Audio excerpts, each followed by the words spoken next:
Cyber crime की देखिए क्या है कि साइबर क्राइम जिस हिसाब से इमर्ज हो रहा है और अभी बहुत तेजी से और बढ़ेगा, उसके लिए हमें पहले क्या क्या चीजें अपने आप को प्रिपेयर करनी है और आगे एग्जीक्यूट करनी है उसके बारे में बताऊंगा।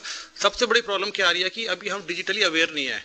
Digital literacy is a big problem. हमारे पास डिजिटल लिटरेट ही नहीं है। जो पढ़े लिखे लोग हैं वो ये चाहते हैं कि डिजिटल, हम लोग पढ़े लिखे हैं, हम क्यों चेंज हों। तो दिक्कत वही आ रही है। उनके पास पैसा भी है और उनके पास नॉलेज फिजिकल वर्ल्ड की है, बट जो डिजिटल वर्ल्ड की नॉलेज नहीं है। साइबर की कुछ प्रॉब्लम्स भी है, जैसे प्रॉब्लम ये एक डिजिटल, ये जो बाउंड्रीलेस क्राइम है। आप यहाँ से बैठ के अमेरिका क्राइम कर सकते हैं, अमेरिका से बैठ के यहाँ क्राइम कर सकते हैं। सर ने बताया कि फिजिकल वर्ल्ड में किस हर आदमी को उस जगह पे आके क्राइम करना होता था, आजकल कोई जरूरत नहीं है। तो डिजिटल लिटरेसी की एक बहुत बड़ी प्रॉब्लम हमारे पास है, जिसके लिए आपका वेबिनार चल रहा है, तो अच्छी है। साइबर के अंदर जब हम आएंगे और डिजिटल अरेस्ट के मामले में आएंगे, तो हमने बहुत सारे क्राइम ऐसे अभी इन्वेस्टिगेट भी किए हैं। उसमें मैं आपको कुछ बताना चाहूंगा कि जैसे दोगल साहब ने बताया कि हम लोग, जो हमारा लॉ है, लॉ ठीक है, लेकिन जितना भी लॉ है हम उस पर थोड़ा सा उसको मैनिपुलेट भी करते हैं, कुछ उसको इंटरप्रिटेट करते हैं और हम इन्वेस्टिगेट कर रहे हैं। डिजिटल वर्ल्ड की आगे की प्रॉब्लम मैं आपको बताता हूं कि सर ने बताया था, हम उसको आगे कहेंगे फियर, ग्रीड एंड अर्जेंसी। तीन चीजें साइबर क्राइम के मूल मंत्र हैं। अगर कहीं पर ग्रीड है, कहीं फियर है, कहीं अर्जेंसी है, तो वहां पर हमें कोई भी रिएक्ट अपने आप को बहुत जल्दी नहीं करना है। डिजिटल अरेस्ट के हमारे पास ऐसे भी केस आए हैं कि एक आदमी 18 दिन तक डिजिटल अरेस्ट रहा है, 18 डेज। अब उस पर एक प्रॉब्लम एक और आती है कि अगर वो आदमी डिजिटल अरेस्ट 18 दिन रहा था, उसके फैमिली मेंबर कहाँ थे, उसके दोस्त कहाँ थे। इस बात को भी हमें अपने एज ए सोसाइटी में हमें इस बात को सोचना पड़ेगा। पैसा बिल्कुल है कि अकाउंटों में, डिफरेंट अकाउंटों में पैसा जाता है, क्रिप्टो से जाता है और बहुत सारे तरीके हैं। उन चीजों पे हम आने से पहले,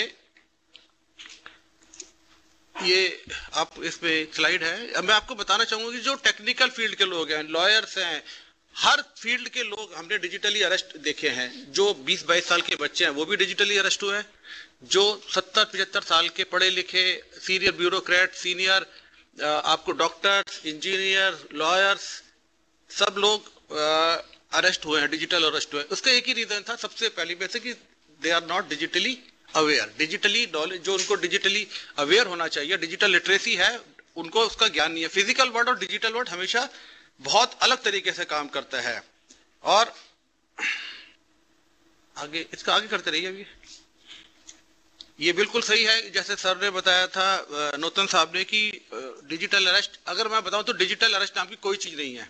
डिजिटल अरेस्ट जो होता है, कोई ऐसी इसकी संबंध में कोई डेफिनेशन ही नहीं, क्योंकि कभी भी अगर पुलिस अरेस्ट करती है तो फिजिकली आएगी, डिजिटल कभी नहीं आएगी।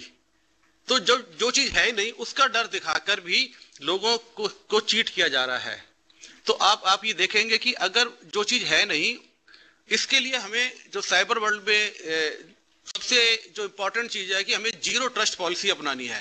साइबर वर्ल्ड में जीरो ट्रस्ट पॉलिसी, हम लोग बोलते हैं कि जीरो ट्रस्ट पॉलिसी आप उसको अपनाइए, कि किसी को इमीडिएटली रिएक्ट नहीं करना है।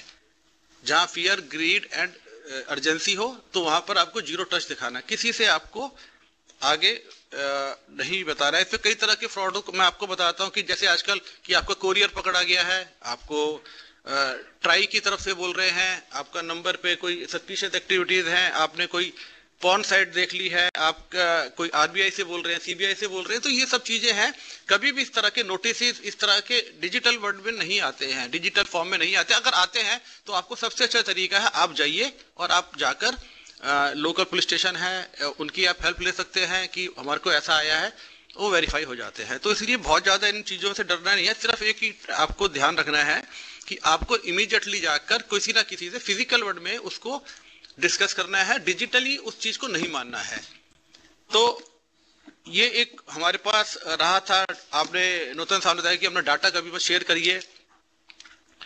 आजकल बहुत सारे तरीके हैं। डीप फेक का बताया था, एक बड़ा अभी पीछे एक बहुत अच्छी कंपनी के सीएमडी को सुप्रीम कोर्ट ऑफ इंडिया की कोर्ट का एक वीडियो दिखाकर उनसे उनको क्या कहते हैं चीट किया गया था 8 करोड़ रुपए। जो एक बहुत बड़ी कंपनी के एमडी हैं, मतलब कि आपको कभी आप सोचे हैं, हम सारे लोग बैठे हैं कि कोई सुप्रीम कोर्ट ऑफ इंडिया के चीफ जस्टिस साहब डायरेक्ट किसी को कहने कि इतने पैसे जमा कराओ, और ये हुआ है, he believed and he paid, उन्होंने पे किया है।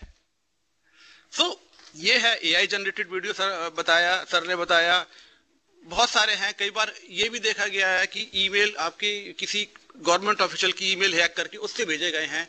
तो हमें फिजिकल वर्ल्ड में जीने की आदत डालनी चाहिए। हमें जो डिजिटल वर्ल्ड है, जैसे सर ने बताया कि गुफा, एक काली गुफा में जा रहे हैं, ऐसा नहीं है। तो हमें नहीं जाना, फिजिकल वर्ल्ड में हम अपने आप को कितना करते हैं। डिपेंडेंसी की जहां तक बात आती है, मैं आपको एक छोटा सा केस बताना चाहूंगा।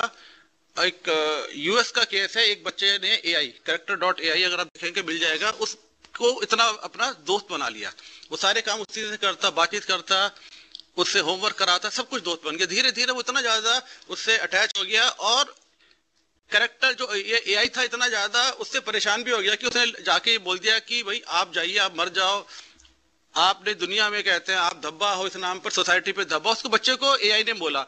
और ये केस है 28 फरवरी 2024 को, उस बच्चे ने सुसाइड कर लिया। और मैं अभी वो न्यूज पढ़ रहा था, लास्ट मंथ उसकी मदर ने अब केस फाइल किया है। तो आपने एआई को अपने अंदर कितना कर लिया है कि आप उसको दोस्त मान रहे हैं, सब कुछ मान रहे हैं। तो कहीं ना कहीं हमें एक लक्ष्मण रेखा खींचनी पड़ेगी कि हमें उससे आगे नहीं जाना है। हम अपनी फैमिली को, बच्चों को, हमारे बच्चे आजकल इतने ज्यादा इन्वॉल्व हो गए हैं फोन में। आज के टाइम में बच्चे को पैदा होते सबसे पहले उसे फोन दिया जाता है, टैब दिया जाता है। तो हम इतने इन्वॉल्व हो गए हैं, that is a part of very bad thing. तो अभी हमारे पास फिर अवेयरनेस जो हम लोग अभी यहाँ करने बैठे हैं और हमें करना चाहिए, जीरो ट्रस्ट पॉलिसीज है, बिल्कुल है। तो जो मैं देख रहा था कि अगर कभी आप लोगों को भी जितने, इसी माध्यम से मैं कहना चाहूंगा कि अगर कभी इस तरह की प्रॉब्लम आती है, तो जैसे बताया 1930 है, आपका साइबर क्राइम है, लोकल पुलिस स्टेशन हैं। तो अभी सब लोग हैं, हम लोग इस पे बहुत सारा काम कर रहे हैं। मैं तो अभी देख रहा था आप लोगों को जो दिशा नाम के जो आपने ये इनिशिएटिव से, वेरी गुड इनिशिएटिव, तो मुझे बहुत अच्छा लगा। तो मैं इसको जनरली अभी नहीं कि इसमें जैसे आपने 3 है, टेली लॉ है, न्याय बंधु है, और legal literacy and legal awareness. तो बल्कि अब तो जो मैं आगे हम लोग जब अवेयरनेस पे जाते हैं या जाते हैं, तो मैंने इसको अपनी पीपीटी में भी इंक्लूड कर लिया। तो आगे बताएंगे ताकि लोग डायरेक्ट बहुत ज्यादा, क्योंकि हम स्कूलों में, कॉलेजेस में, एसोसिएशन में और जाते हैं, तो हम इस पे बिल्कुल बहुत अच्छे से करेंगे। बाकी जो चीजें इसमें 2-3-4 चीजें मैं बताना चाहूंगा जो लेडीज हैं। और मेरे को डिजिटल अरेस्ट होने में आपको जो डाटा प्राइवेसी आपका ब्रीच होता है, उसका एक बहुत बड़ा रीजन है हम बहुत अनवांटेड एप्स डाउनलोड कर लेते हैं। उस ऐप से आपका बहुत सारा डाटा ब्रीच होता है, उससे आपकी बहुत सारी वो, क्योंकि हम जब भी डाउनलोड करते हैं उसकी हम देखते हैं क्या चीज है, और उसके बाद हम क्लिक और सारी परमिशन देते हैं। तो जब वो डाटा ब्रीच होता है, वो आपने उसकी जो परमिशन दे दी है, तो आपका जो डाटा, जो क्रिमिनल है वो डायरेक्ट एक्सेस कर रहा है उसको। उससे क्या आपको वो आपकी सारी इंफॉर्मेशन रखा हुआ है। जैसे कल हम बताते थे, बहुत सारे केस हैं कि जहां पर बच्ची का उसकी इंफॉर्मेशन मिल जाती है। हम रियल टाइम में कितनी पिक्चर्स डालते हैं, उसमें बच्चे के स्कूल की फोटो डाल रहे हैं, कभी उसकी ड्रेस की फोटो डाल रहे हैं, अपनी गाड़ी का नंबर डाल रहे हैं। ये सब क्रिमिनल्स के लिए खजाना है। वो इन चीजों को आजकल बहुत सारी है, हमारा सारा का सारा डाटा गूगल पे, हम अपने बारे में जितना नहीं जानते उससे ज्यादा गूगल जानता हमारे बारे में, वो हमें बता देगा। हमारा उसकी टाइमलाइन चेक कर लीजिए, हम कहाँ थे, क्या कर रहे थे। तो प्लीज जहां तक क्योंकि समय की पाबंदी है, सब्जेक्ट बहुत बड़ा है, लेकिन फिर भी मैं ये कहना चाहूंगा कि हमें एक लक्ष्मण रेखा खींचनी पड़ेगी जहां पर हम साइबर क्राइम, साइबर वर्ल्ड में उससे आगे ना बढ़े, उसके पीछे ही रहें। और ये सिर्फ है कि हम अपने आप को जितना फिजिकल वर्ल्ड में रखेंगे, फिजिकल वर्ल्ड में रखना। तो मेरी तरफ से इतना था। बाकी एक आपको 2-3 चीजें और बता दूंगा आपको एंड में। अभी दिल्ली पुलिस पे पायलट प्रोजेक्ट में I4C और MHA ने मिलकर किया कि अगर आपके 10 लाख रुपए से ज्यादा का फाइनेंशियल फ्रॉड होता है, आप जैसे ही 1930 को कॉल करते हैं तो ऑनलाइन आपको FIR दर्ज मिलेगी। आपको बहुत ज्यादा परेशान होने की जरूरत नहीं है। लीगल फैटर्निटी के बहुत सारे लोग बैठे हैं, तो आपने जैसे ही 1930 को कॉल किया, 10 लाख रुपए से ज्यादा है, वो इमीडिएटली FIR दर्ज हो जाएगी। ये दिल्ली के लिए भी है, पायलट प्रोजेक्ट है, थोड़े दिनों में पूरे इंडिया में हो जाएगा। उसमें आपको सिर्फ 3 दिन के अंदर आपको कंसर्न IO से नोटिस आएगा, या आप वहां जाकर इमीडिएटली जाके उसमें अपनी एक फॉर्मल कंप्लेंट देके उस पर केस रजिस्टर करा सकते हैं। बाकी और बहुत सारी चीज़ ऐसी चल रही है, गवर्नमेंट ऑफ इंडिया बहुत काम कर रही है, अभी और भी हैं, कुंडू साहब बैठे हैं, सारे आपको और बताएंगे। तो समय की पाबंदी को देखते हुए मैं बस अपनी वाणी को यही विराम दूंगा। Thank you.